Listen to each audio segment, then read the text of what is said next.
Hello, boys and girls.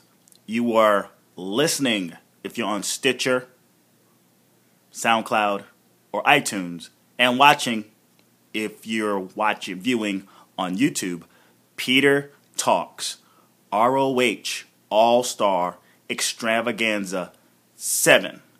Again, that's Peter Talks, ROH, that's Ring of Honor, All-Star, Extravaganza 7. To say the least, a really good show. Well written, a lot of action, very long, but nevertheless, it really lived up to the hype, especially with the main storyline being very similar to what's happening with WWE.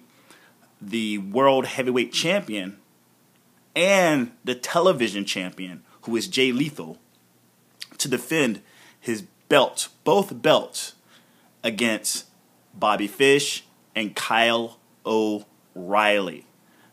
Again, similar to the WWE storyline, which is Seth Rollins defending both the U.S. Championship and the WWE Heavyweight Championship against John Cena and Sting.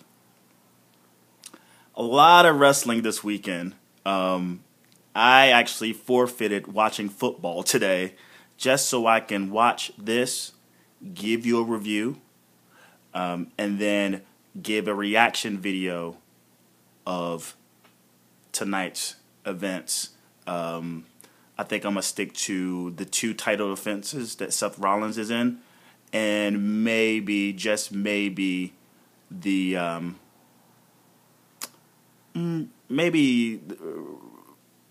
Roman Reigns and Ambrose versus the Wyatt family. I really think that the special guest will be The Rock, so I'm going to be ready for that. So I'm trying to think of anything else I may do, but I may just stick to those 3. Those are the real 3 major players in tonight's WWE Night of Champions. So without further ado, let me just go ahead and get through this and probably get through this as quickly as I possibly can. But again, this was an amazing show. Again, a lot of action. We got a couple of swerves. But the funny part, they're in San Antonio. WWE Night of Champions is in Houston. The Spanish announce tape. God damn it. That was the Raw general manager. He keeps bothering me from time to time. The Spanish announce team for the ROH, this All-Star Extravaganza, they're up in the Raptors, and they're calling from the Raptors, and they both have signs that says, "Don't break our table, break theirs." And I thought that was pretty funny. But we get the first match, and I'm going to go, like some of the matches, I'm going to go play by play. I mean, try to say some of the high spots, and some I may not. I may just say who wins. But this definitely has to go. I'm going to tell you some big spots in this. Got Jay Lethal versus Bobby Fish, and this is for the TV title. And I don't know. If I was to say one thing about Jay Lethal, is that the guy is the best. He's the best. I don't think there's one person in wrestling today that is doing the damn job, like, not the job, but doing the damn thing like Jay Lethal. I mean, in terms of his heel character, it's classic material type stuff. I mean, I feel like I'm in a time machine watching him perform. Not only cutting promos, but in the ring, how he interacts with the referee, how he tells the story with his facial expressions, how he moves in the ring to certain moves, how he does everything. I mean, it's pretty amazing that a guy a guy like him, not a guy like him, but this dude that basically came out of nowhere. Now, we all know Jay Lethal, but this guy, as of late, kind of come out of nowhere, and it's almost as if he's been destined for this part. And it just goes to show that when you give someone a chance, when you give someone the proper push, give someone the chance to really shine, that maybe they'll come up, rise to the occasion, so to speak. The guy's awesome, and I can't say anything more about him other than I can't think of one wrestler today. You go down any wrestling promotion that can top this guy right now. He is killing it. Well, and he's in this match, one half of Red Dragon, Bobby Fish, and it's for the TV title. And the story goes with Fish, along with O'Reilly, those guys are like submission specialists. Nothing really pretty, nothing really whoopsie-doo, flying around. It's just like, submission holds, kicks, and punches. And this match itself tells that story between the savvy veterans, heel that is Jay Lethal versus a veteran in Bobby Fish who is technical. And this match itself is a super technical match. I guess for everyone who's waiting for the likes of the Young Bucks and all that type of shit, you had to wait through this, and this was definitely worth your time. But Fish, he goes for the submissions out of the gate, and what was it? There's a part where Truth Martini tries to get involved, but he stomps his hand. He gets a distraction. With that distraction of him stomping Truth Martini's hand, he gets hit with a lethal injection, the first lethal injection of the night, which he rolls out of the ring. And but as he rolls out of the ring, Lethal himself, the story is like, I got a second match. Let me get this guy out of here as fast as possible. It's almost like a sense of urgency. So he goes for the pin. Bobby Fish rolls out. Then he goes after Bobby Fish and just throws him back and forth into the barricades. And he's trying to win via count out. But this match itself is definitely, again, very technical, ground and pound, as Bobby Fish is, down after that series of being thrown into the barricades. It turns into just a ground and pound match. Again, a super technical ground and pound type of match. You get this comeback by Bobby Fish, a really good one, which ends up turning the table to where Jay Lethal does like two suicide dives. One hits right on the mark. The other one, Bobby Fish kind of gets out the way, and I was actually kind of worried because Lethal just heaves his entire body into the barricade. But, he got up. They played it off. It was pretty good. For the third dive, he screws the people because he's like, one more time. But, in heel faction, you're not supposed to give the people what they want. Why am I sweating so fucking much? It's, hot in here. And I apologize. This light is killing me. And for some reason, my AC wants to act up. But anyway, he screws the people on the third one, and then when he goes for a third one, he is taken into a tilt-the-world backbreaker, and then Fish hits a moonsault from the top rope into another leg submission.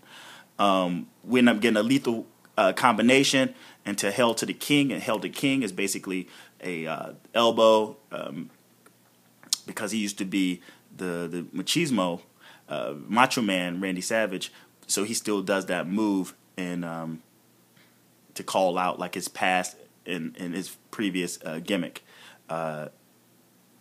which is Hell to the King. You get a reversal of another lethal injection into another leg lock, and there's this moment where it's like this awesome sell that he's about to tap. You're thinking that Bobby Fish has got the best of Lethal, but as he pulls him from trying to grab the rope to break the leg lock, the momentum takes them both back, and it becomes a roll up to where Lethal grabs the tights, handful of tights, shows all of his ass, shows all of Bobby Fischer. We got Bobby booty all in your face for the 1-2-3 victory. And Lethal escapes that match as still the ROH television champion, which made me quite happy. What you think about it? The next match, you got Dalton Castle versus Silas Young, and it's basically the battle for the boys. If you know who Silas Young is the last real man, real old school heel gimmick, very macho, very just there's a whole lot of phobias you would think you would give this guy dealing with anything outside of, say, what he thinks a real man is. Just a little research. He is the nephew of Stan the Lariat Hansen, by the way. But this is for the Battle of the Boys. So back, the Dalton Castle, Silas Young feud has been going on for quite some time. And the boys, who are like the twin guys that follow Dalton Castle around, Silas wants them first. All their interactions, or say their distractions, or their involvement in their matches have resulted in Dalton Castle getting victories. And he's just like, I'm sick of this. I could beat you without those guys. You got to have them to beat me. How about this? I want another match, and if I win, I get your boys. And Dalton's like, well, yes, I'll take you up on that. But if I beat you, you have to become one of my boys. So, which I thought was pretty funny, because at the beginning, you know how they throw the tassels into the ring? Well, a couple of knuckleheads decided to bring pink tassel, and they were throwing the pink tassel into the ring when Silas Young enters the ring. And he's just pissed off, man. Good stuff. He comes down to the ring, and he's like mouthing off to all the fans on the outside. Good stuff, man. Good stuff. It's a decent enough match. I think there's a little more tomfoolery in this match than, say, the actual action itself. I wasn't that impressed with the match, but I was definitely impressed with the ending. And without going through a whole bunch of stuff, without going through a whole bunch of stuff, right there at the very end, Castle uses a distraction, distraction of... Okay, so there's a part where it looks like Castle has the upper hand, and he does a suicide dive outside the ring towards Silas Young, who is around the boys. But he grabs the boys and pushes the boys in front of Dalton Castle. What is it? He puts him in front of Dalton Castle, and he looks pretty... is pretty pissed off. He takes off the knee brace, Silas Young. He takes off his knee brace, and he's about to use it, right? The referee, Sinclair, grabs the knee brace. He's like, you can't use this. He grabs it, and Dalton Castle uses that as a means to put him in what is called the Bangarang, which is a spinning face buster. And it looks like the boys are trying to grab the knee brace from Silas Young. It's like this tug of war, and that distracts the referee. Castle goes for a German suplex, which results in a back kick, low blow by Silas Young, which leads to Misery, which is a spinning fireman's carry into a cutter.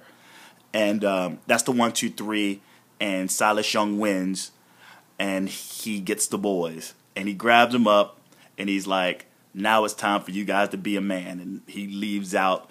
There was one of many ways you can look at how this could end. Either Silas Young wins and gets the boys, and you see what happens where you would think he's gonna enjoy their lifestyle as he's trying to train them, teach them to become real men. You get a lot of package, a lot of vignettes, a lot of good video out of this.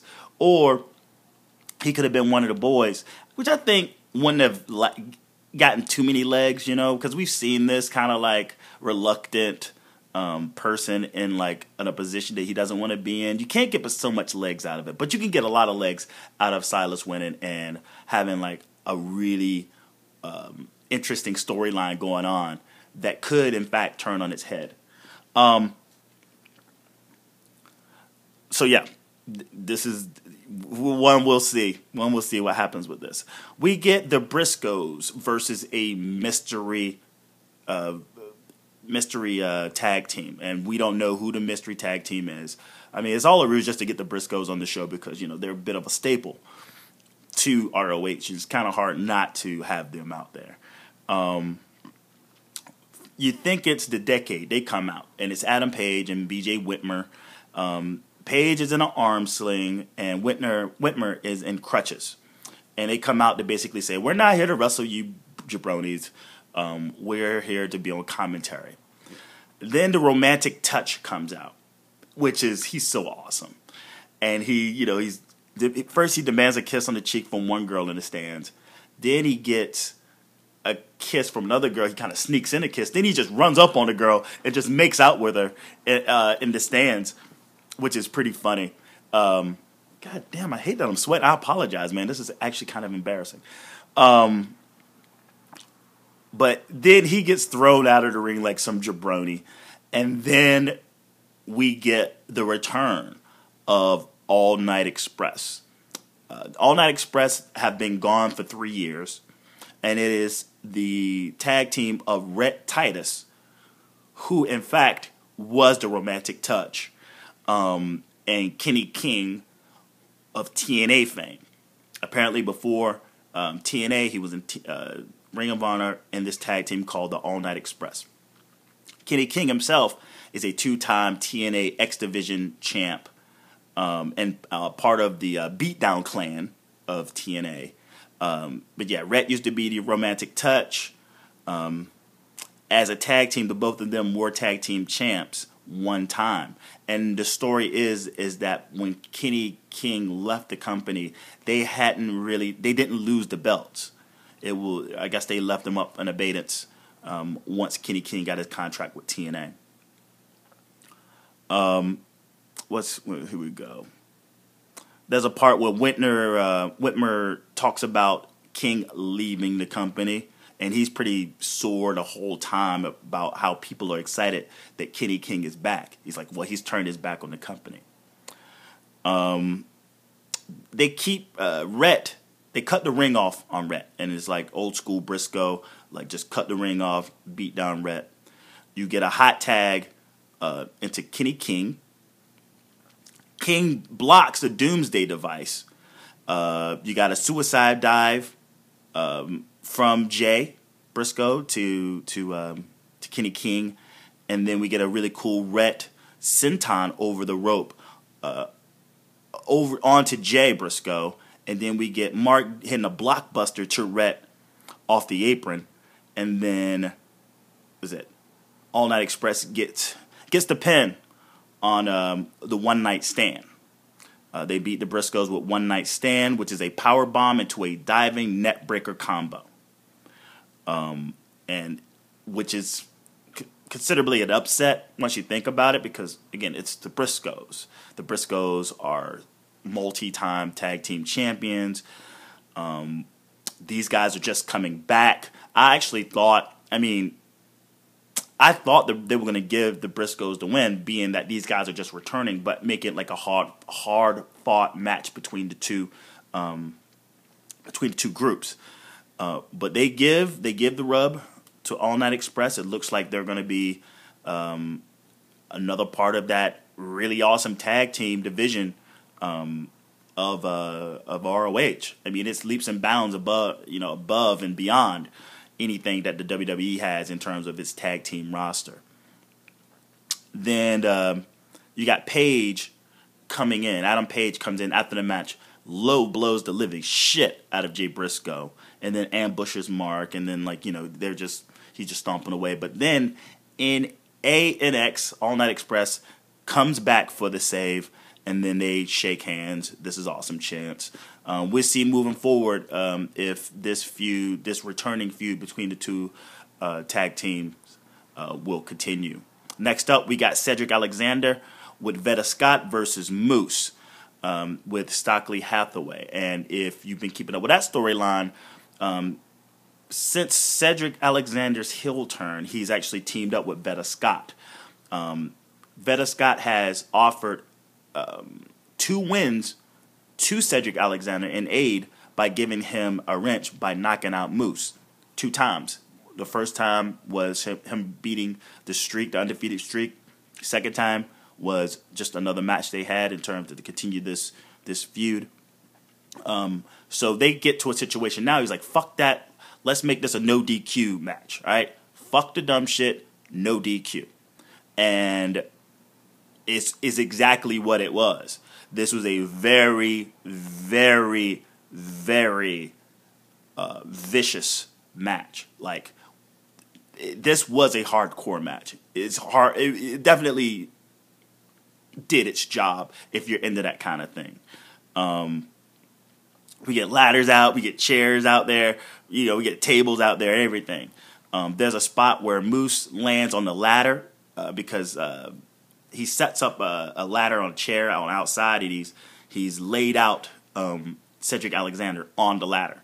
And he runs up, he's in the ring, he runs, he does like a flip, Cedric moves, his big ass comes down, takes out the entire ladder, just breaks it. I mean, it doesn't like disintegrate or nothing, but like it breaks real good. And then after that miss, Cedric takes out Hathaway, and then Veda Scott gives a boot to Hathaway, so he's like dead. He's like in the corner dead for a good majority of this entire match. You got a vicious chair shot. There's this one chair shot, headshot. Oh man, I mean, if this happened on WWE, that motherfucker would have been fired or fined or something, suspended or whatever. But it was a bad chair shot to the head. He's like just throws the chair at Moose, and I thought he was going to have a concussion, honestly. But then he goes for the pin, and I'm like, dude, that sucks, man. Why are you kicking out of that kind of a chair shot? I mean, come on. What was it? My belief, like suspension of belief. It's like, come on, give me a break. That was the only thing that pissed me off about this match. Because you got motherfuckers taking the pin for like the least likely things. And he just gets hit with a vicious chair shot and he kicks out of a pin. Now, granted, Moose is a big motherfucker, so I get it. But ain't no headshot. Ain't no one big enough for a headshot to keep you down for a fucking 3 count.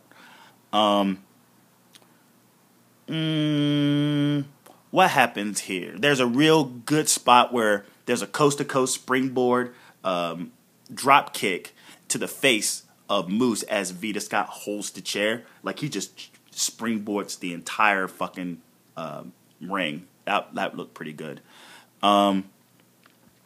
Stokely finally wakes up and attacks Cedric when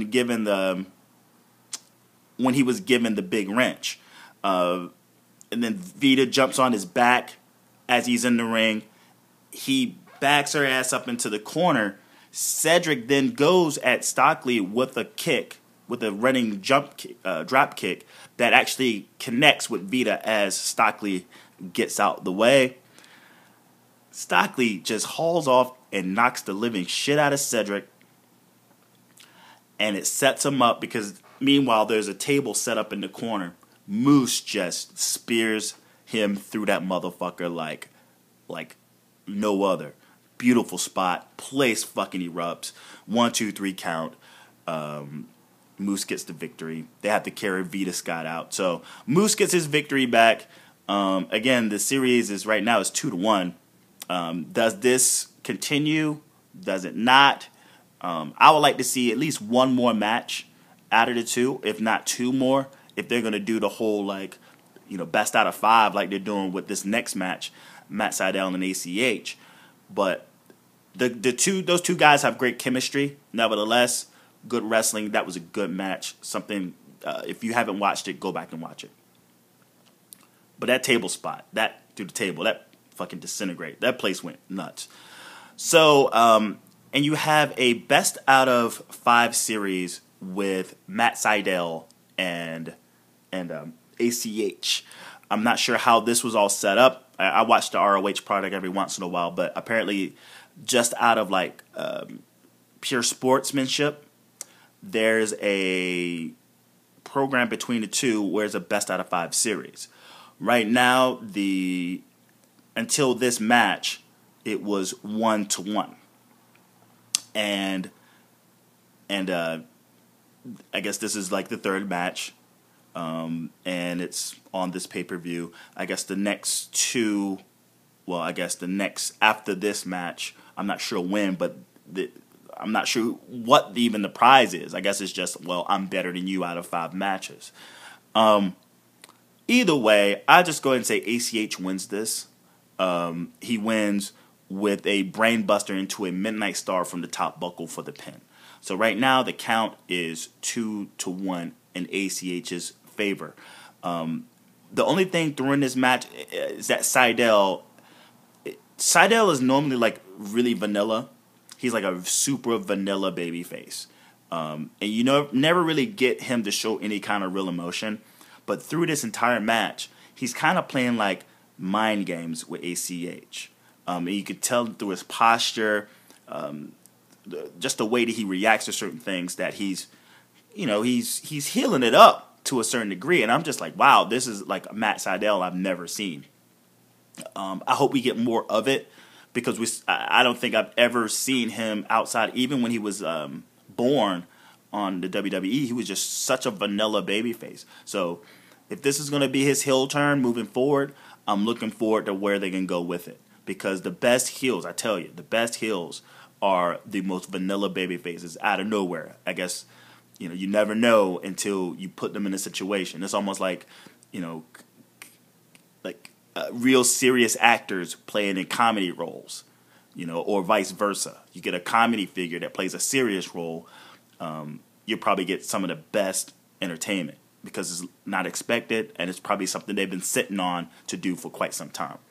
So moving forward, we'll see what happens with this feud.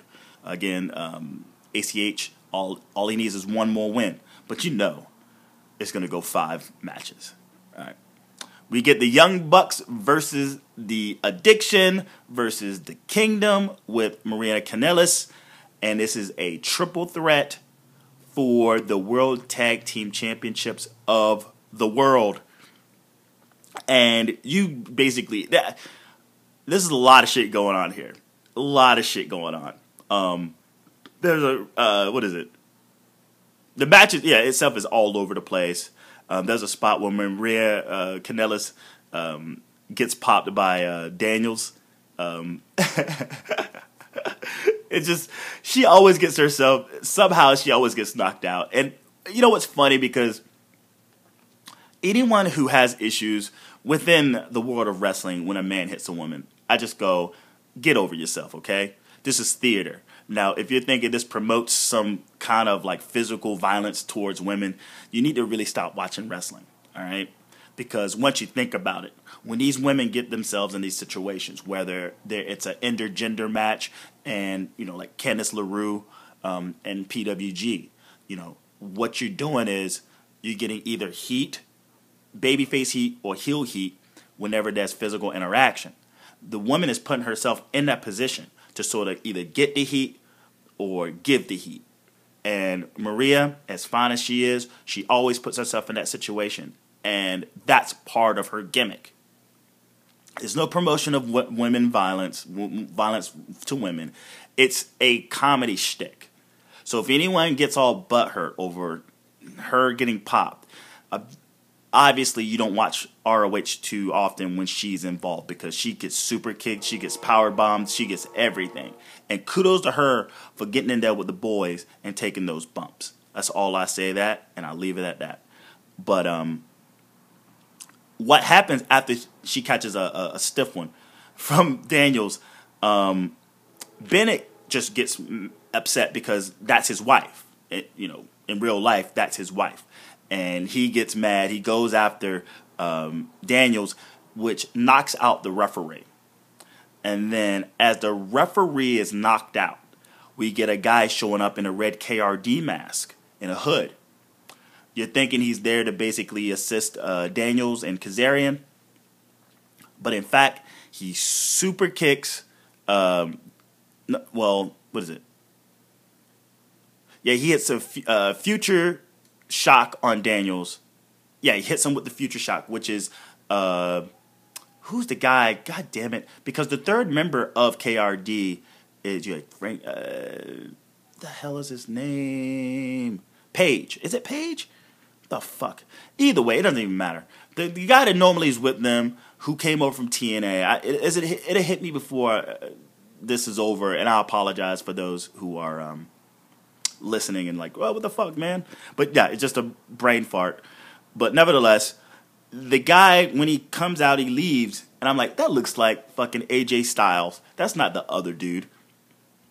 Well, anyway, Taven gets a hidden tag after the Young Bucks get the upper hand. And after the Meltzer driver, they don't know that Taven has tagged himself in from the Kingdom. They don't know that he tagged himself in. But after they hit the Meltzer driver on Daniels, he sneaks in, rolls up one of the Young Bucks, gets a handful of tights for the second night, another handful of tights roll up. And the Kingdom are the new ROH Tag Team Champions. So once you think about it, that's the thing about triple threats. If you're the champ, you don't necessarily have to be pinned to have to give up the belt. Anyone gets pinned. So if they get a rematch, that's definitely one reason why they should, because neither Kazarian or Daniels got pinned.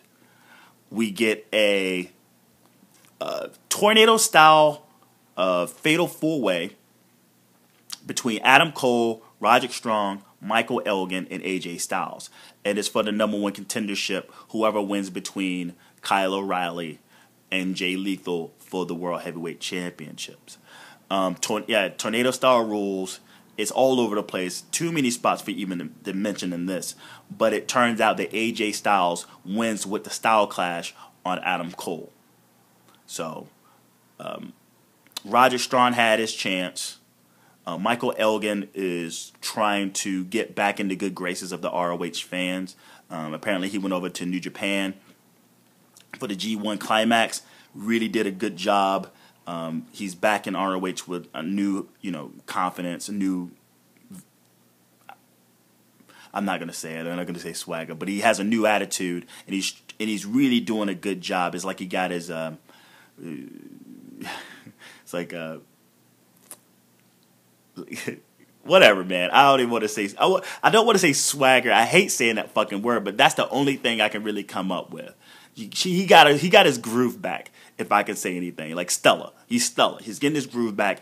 And even though the fan boo him, there's moments in this thing, like there's one where he has one guy in a fisherman and the other guy in his arm, and he fucking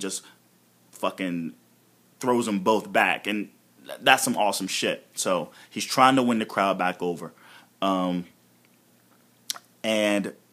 we find out that AJ Styles, again, is the number one contender. We get the oh,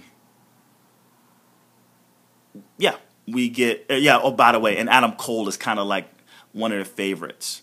He's like a favorite. Adam Cole, baby. People like him. So you're thinking that he's set up for the win, but as soon as I saw AJ Styles in that motherfucker, I'm like, there's no way AJ Styles is not going to hold the belt. He doesn't have the New Japan belt anymore, so he might as well have this belt. I mean, he's too much of a commodity of a guy not to be in that position. Now, do I agree? Moving forward, I hope this isn't a setup to get him the belt, because I'm not through with Jay Lethal holding the belt. But before we go there, we get to the main event, which is the second match of the night by Jay Lethal and it's versus the second half, the other part, or the other guy from Red Dragon, which is Kyle O'Reilly.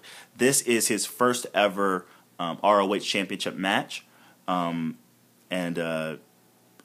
very much like the first match. Yeah, very much like the first match. Kyle O'Reilly goes in quickly for the submissions, and there's a part where O'Reilly, it even is mentioned by the commentary. It's like, man, he looks blown up. What the fuck? Because I was looking, I was like, why the fuck is he tired? He looks more tired than Jay Lethal, who actually had a match already that night. I was like, what the hell? And then the commentators mentioned it. And I'm like, I know I'm not crazy. You know, like that's all I was thinking. I'm like, there's no way in hell that this guy could already be blown up. But he looks blown up as hell. Let's get to, like, because the whole story is that, in this, is that Lethal himself, again, is worn out. He wants to hit a lethal injection and get the fuck out of there. And at the same time, Kyle O'Reilly is going after the leg that Bobby Fish started on, and he's trying to just get him in different locks. Right around the end, we get Truth Martini pulling out the ref because O'Reilly gets Lethal in a Kimura. Oh, in a triangle. Sorry, in a triangle lock. Right when he looked like he's about to tap out, Truth Martini pulls out the ref. McGinnis comes around. Nigel McGinnis, who was on commentary, comes around, throws out Truth Martini. Actually, physically takes him out of there. What happens next? What is it? There's a part where Lethal, actually, when they get back in the ring and Truth Martini's out, there's like a flurry of offense by Kyle O'Reilly, and which results in him running to do a running kick to Jay Lethal, but Jay Lethal grabs the referee, and the referee's out. He hits a cutter, or they called it an injection, off the second buckle, and then he goes to grab the ROH World Belt to hit him with it. But Bobby Fish comes out to help, and then Dijak comes out, and then he hits, Dijak hits Bobby Fish with the belt, and then Adam Cole comes out and takes out Dijak. And then once you think that Future Shock is about to do the whole damn thing, Adam Cole super kicks the living shit out of Kyle O'Reilly, which results in a lethal injection by Jay Lethal and for the pin. The referee kind of comes to, slow count, 1, 2, 3, boom. He defends not only the television championship, but he's also, he defended the television championship. He also defended the ROH World Heavyweight Championship successfully. Two wins in one night, out the skin of his teeth. One with a roll-up, handful of tights. The second was on a swerve. Adam Cole, you think, was actually partnering up with Kyle O'Reilly.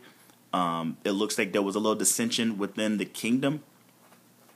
But come to find out, it was all a ruse. It was all a plan the entire time. And the Kingdom, the newly crowned tag team champion Kingdom of ROH, they go out there and they pick the bones of both Bobby Fish and Kyle O'Reilly. When they get Kyle O'Reilly in the corner buckle, and they do a triple super kick, which definitely puts the nail in the coffin of whatever relationship that they had, looked like teaming up, and we're getting a new feud with the returning, well, it was all a ruse, Adam Cole with the Kingdom with Red Dragon, a unsuccessful Red Dragon on the night. And if I was there's a really cool shot too after he super kicks and gets out of the ring. There's a cool shot of Adam Cole standing in front of the ring, and the camera is on him, and in the background you see Jay Lethal apply the lethal injection. I mean, it was just a really cool spot. Like, whoever produced that one spot, kudos to you. That looked brilliant. It's just a shot of Adam Cole's face, and in the background you see the lethal injection. It's almost like it was a thing of beauty once you think about it. A thing of beauty. And now we talk about the next defense of the belt. I guess the world ROH World Belt is against AJ Styles. Now, I enjoy a Jay Lethal title reign. I really do. I think he's a brilliant worker. I think he's a brilliant wrestling mind. I think he's doing everything. He's doing everything right. Everything right as a champion, as a heel champion. Hell, even the way when he won and he just like escapes with Dijak, the look on his face, he's tired and he's like, I can't believe I just got out of there. But like that's the character that you should have as a heel like champ. And I look at a guy like Seth Rollins who gets screwy wins, and I'm like, this guy doesn't do it like Jay Lethal, you know? Jay Lethal looks believable. You're just like, how did this motherfucker get out of this? I mean, there's skill. There's definitely skill. And there's flair, and there's all these things, that the attributes that he has to complement him holding both belts. And AJ Styles, being that he's no longer the New Japan champ, how can he not have a belt? You know, he's an internet favorite. He pulls in people. He pulls in revenue. But isn't Lethal doing the same right now? I would like to know how the draw's doing and how ratings are for ROH. Is Lethal bringing in ratings? You know, is he a good champ? I mean, I think he's a great champ, but is he a good champ for the company? And that's what it boils down to. When I watch this match, whenever the hell this happens, at some ROH pay-per-view, am I going to be rolling my eyes to the idea that this is all a ruse just to get the belt onto AJ Styles? I fucking most certainly hope not, man, because I'll be really, really upset. I mean, extremely upset. Let Lethal hold onto the belt for a while. And I mean, not forever, but give him a title reign that is something that will go down in the books. Like Hall of Fame type shit. He has the potential to do it. So, again, we got AJ Styles in the weights. And don't fuck this up for Lethal. That's all I'm saying. Because I feel like if you do just give AJ Styles the belt, I don't know if I've been saying AJ Lee, but I meant to say AJ Styles. If you just hand the belt over to AJ Styles, I'll probably stop watching the product. I probably will. Just, I'll probably watch some of it, but I'll be like, whatever, man. I'll just stick to it. If I want this kind of dumb political shit to happen, I'll just stick to watching the WWE. All right? You're in a position not to be the WWE, even though the WWE is copying the fuck out of y'all right now. But do not take that belt off Jay Lethal. And that's the bottom line. Peter says so. And that will do it for Peter Talks ROH All-Star Extravaganza. Me and my fuck-ups, brain farts, and my sweats. I'm glad you got through that stuff. Again, this is going up tonight. I'm going to be watching... I hope everyone enjoys tonight's WWE Night of Champions. I will be doing 3 reaction videos. Again, 3 reaction videos. The both title bouts between Sting, Seth Rollins, and Cena, and then Roman Reigns, Dean Ambrose, and possibly The Rock versus the Wyatt family. If anything else comes, those are the 3 I know I'm putting up. But if anything else happens between now and then, that'll be up as well as a reaction video. You can follow me on Twitter PJTW Central. Again, that's PJTW Central. And I have another Twitter account as well if you're interested in following that, and that is Ellen Japanese. That's one word, LINJAPANESE. So you can follow either or. Do yourself a favor, subscribe. If you're watching on YouTube and you saw this sweating and wiping with my face, hit the subscription button below. If you're listening on iTunes, you listen on Stitcher, you listen to SoundCloud, be sure to thumbs up or heart it, like it. Add it to your favorites playlist. Please subscribe, add it to your playlist. Feel free to leave a comment. Please feel free to leave a comment. And also share. Hit that share button. If you enjoy my commentary and the silliness and the wackiness, along with Peter and Jake Talks Wrestling, Peter Talks SmackDown, and the New Day podcast, share it. Because the more listeners I get, the better I feel about myself. I'm not trying to be the Solid Monster or nothing here. I just want a little more action. It'd be cool. And more friends. So feel free, again, comment. Always feel free to interact with me. Whether, Instagram or Snapchat or Twitter, on YouTube. Just holler at me. And if you're ever interested in talking wrestling with me on a Saturday, hit me up. I have a thing called Peter Talks Wrestling With. And it's with someone who just wants to talk some wrestling. That's it. We'll talk for like an hour and a half about today's current product, what you like, what you don't like, and have fun. I post it up and have fun with it. So, check this out. I just got an alert saying that the kickoff is on now, and it's the Lucha Dragons with Neville versus the Cosmic Wasteland. Fuck that. I won't be watching that, but I'll be watching the regular show as I upload this video. So, thank you for checking this shit out. I will see you for the reactions, and then you'll hear from me for the New Day podcast. And then next week, me and Jake, for Peter and Jake Talks Wrestling, it'll be episode 57. 57, where we will review both Night of Champions 2015 and the Raw after. Okay? So do yourself a favor. Enjoy your Sunday. Enjoy wrestling. And watch out for those foreign objects. Peace.